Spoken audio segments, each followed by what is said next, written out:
Tänään on joulukuun 7. ja ajetaan ralehkilla. Tai oikeastaan ajetaan me ralehkeilla. Mitä ihmettä? 2 Raleigh-Kiopt soitemelkkiä. Mä näin unta 2 viikkoa sitten lauantaina, että ralehkeja oli 2. Sunnuntaina kahtelin erästä käytettyjen pyörien myyntipalstaa ja näin, että siellä oli myytämänä Raleigh-Kiopt soitemelkki. Ei tämä minun kustomoitu, joka tässä kuvassa, vaan tämä suht alkuperäisessä kunnossa oleva. Siellä on samanlaiset nämä vivut, mitä meikäläisellä oli silloin tuossa, kun tuo oli retrokunnossa. Samaten nämä vaihtajat, ne on samaa kaliberia. Sitten tässä sinä saat siitä itselle Raleigh-Kiopt soitemelkin ja lisänimen Jarno Jaap soitemelk tästä päivästä eteenpäin. Joo, se on soturin vaan hyvää päivää. Voin luvaa, että soitemelkki tulee näkemään maastoja, mihin hän oli ikinä uskonut pääsevänsä. Hymyilen suuria seikkailuja odotellessa. Eihän tässä on jarruja tässä tehty.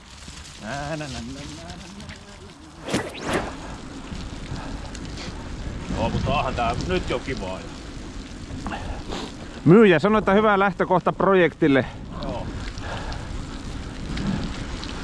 Aivan loistava.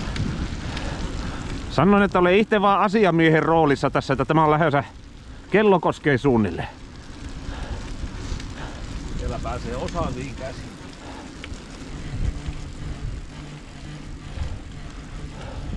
Siellä on vähän toivomisen varaa tuossa takakiekossa. Navassa on hieman klappia. Kuulemma alkuperäisessä kunnossa tämä vehe aika pitkälti. Sen huomautaa siinä välineellä ikääkin. 45 vuotta suunnilleen. Olisiko paikallaan 3 kilometrin raportti? Miltä nyt tuntuu? Tää tuntuu hyvältä. No se on hyvin sanottu. Vähän on rautakankin ihmeissään taas tämmöiseen, mutta vähän muuttelemalla niin hyvä tästä tulee. Ei tää ihmeellisempää ole. Vaihteisiin en oo koskenut ollenkaan, kun on tottunut raskaaseen. Sinkulana menee.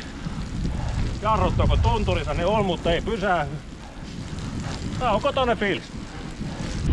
Keli ei hirveästi poikkea kesäkuusta, kolea ja satteista. Eikö olisikin mukava lähteä näillä ajamaan semmoista pitkän matkan pyöräilyä vailla aikataulupaineita, niin sanottua perinnepyöräilyä? Kyllä.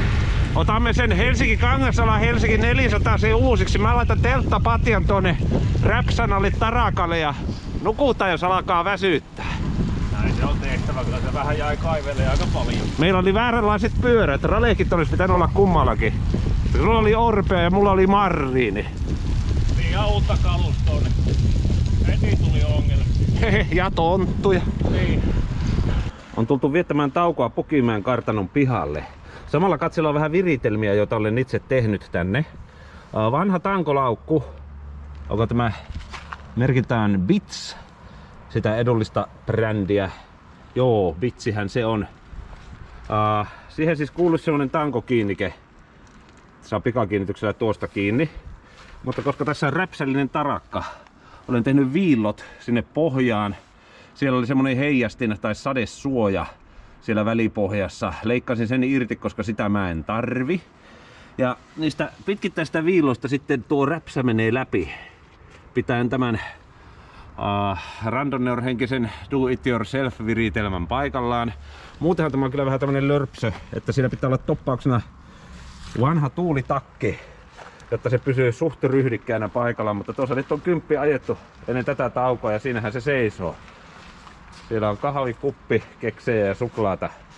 Ja peräkkäin 2 Raleihkia vanhan vapaa-palokunta Freeband Core hirsirakennuksen edustalla.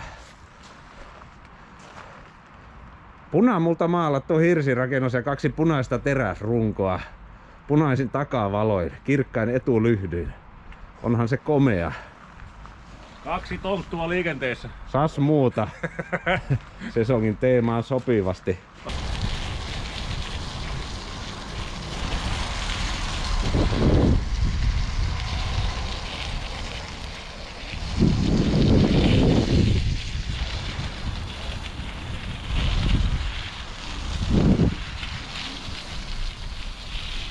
Kyllähän tämä mulla pysähtyi, jarrut toimii ainakin. Toimii ne. Hyvä se on. Lähdetäänkö jatkamaan? Lähetään jo. Pakko oli tulla tämä graveli tähän ajamaan, kun näillä ralehkeilla, varsinkin tällä allani olevalla yksilöllä, on pitkät perinteet gravelipyöränä. –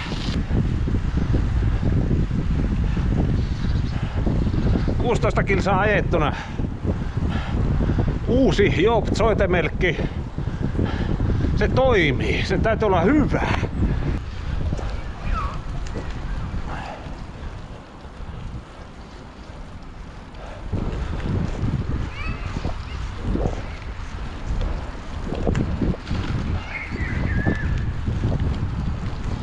Tässä on pieni mäki. Ei järin suuri, mutta semmonen, että voi vähän testata, miltä retrovaihteistus tuntuu. Hyvinkö nousee? Vähän puoluttaa. Vuoroin käydään kaupassa niinku brevetillä ikään. Parikymmentä kilsaa tuli täyteen, semmonen lyhimmän brevetin 10-osa.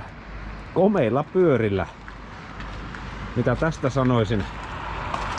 Tämä on hyvä viritelmä, hain sinne vähän täydennystä. Siellä oli koelastina vähän keksejä. No nyt siellä on tommonen kahvi, tuoremehu, pari lihapaste ja luukku kiinni ja metsään kahville.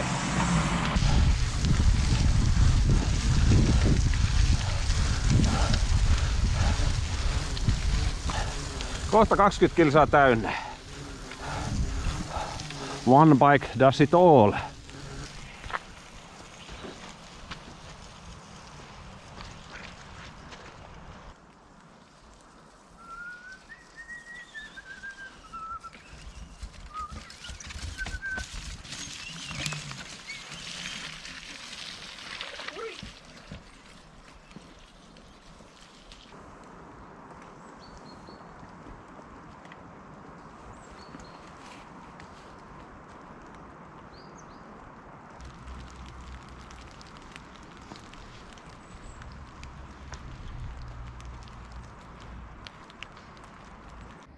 Meidän sunnuntai-lenkkimme tuli päätökseen. Ralehki on pakattu auton takapenkille.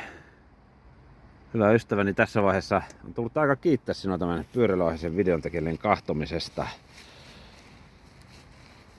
Tässä pyöräilyvideo tekeleessä, jossa oli 2 Ralehki Joop Zoetemelkkiä. Toivottavasti iloa ja rauhaa sinun päivääsi. Takku varustettavataan seuraavalla kerralla jossakin joskus pyöräilyaiheisten juttujen merkissä. Hyviä Ralehki-kilometrejä ja mukavaa loppuvuotta. Sitä samaa kaikille. Joo. Kiitos kun olit mukana. Sanotaan yhteen ääneen. Heippa!